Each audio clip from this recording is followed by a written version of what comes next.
Hi guys, my name is Gina Verdeshi.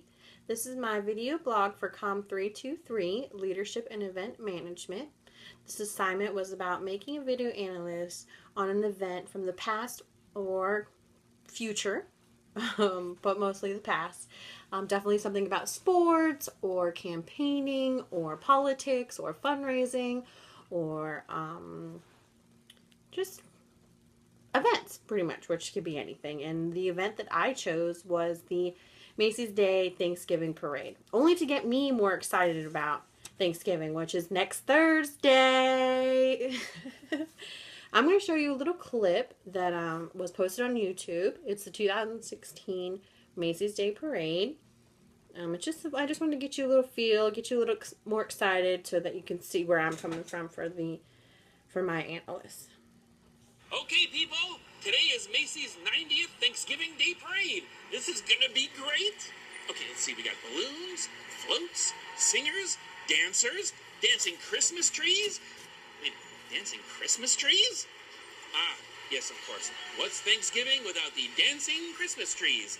Well, looks like everything's ready. Just like the Muppets say, what's Thanksgiving without the Christmas trees? I don't know about y'all, but that got me kind of excited. I've never been to the parade, but after doing all my research, it's definitely going to be added on to my bucket list. Now, does anyone know when the parade started? Anybody? Well, the Macy's Thanksgiving Parade began in 1924, where the Macy's employees would dress up in vibrant colors, would dress up as animals and stars and shapes. They would also push along floats and the bands, and they even have animals from the Central Park Zoo walk along with them. This walk would be 6 miles down 34th Street while having an audience of over 250,000 people. Like I said, this was in 1924. And with the big ending, Santa Claus. Macy's knew right then and there, right when they finished up this parade, that this was going to become an annual event, and they would make sure each year got bigger and bigger. From then on, like I just said, the parade just grew, just got bigger, more floats, more balloons, more entertainment. It wasn't until 1931 is when they really added the big hot air balloon that everyone gets excited for each year. But the parade took a little turn in 1942 due to World War II, where they had to stop and postpone the parade because they needed the equipment for the balloons. The equipment that they used for the balloons, they needed to use it for war. But, all these buts, because that's just so exciting, in 1945, where it was first televised, was when it became back on the road again. It was first televised by NBC. John Piper, who was the director of the parade, wanted to make sure that if you could not come to this parade, they would make sure that they would post it on television as to where you looked like you were actually watching it there. As noted, in 2016, it was the anniversary of the 90th parade, and still going on very strong with adding more floats each year. They start planning this parade at the beginning of the year. So the Macy's Day Parade is Thursday. They're going to start planning January 1st, 2018 for the next parade. You asked me who my target audience was, what's the size, the services, and even the marketing plan. While the target audience is families from all over the country, male, female, young, and old. And as I've already stated, from 1924, the size has even gotten larger. Expected in 2016 over 3.5 million people, and that's not even including the people that are in the parade, the people that ran the parade. Those are just the guests at the parade. Giving everyone a place to stand or sit, hotel balconies opening for everyone. It's definitely big.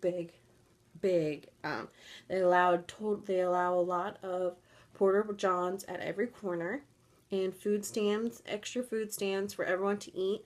Hot chocolate being passed around because it is a cold day. It starts at 9 a.m., which means you want to get there a little bit earlier to make sure you get your seat. And guests on the restaurants down 34th Street are always welcoming more people. Now, how would you market such a big event? Where all 3 million people, where would you put these people? Definitely the marketing is self-explanatory, I feel like. It's an everyday, it's an every year event. It's annually. It's something that's so big. It's become, it's become a tradition. It's become to where you plan your life around this parade because it's the start of the big holidays.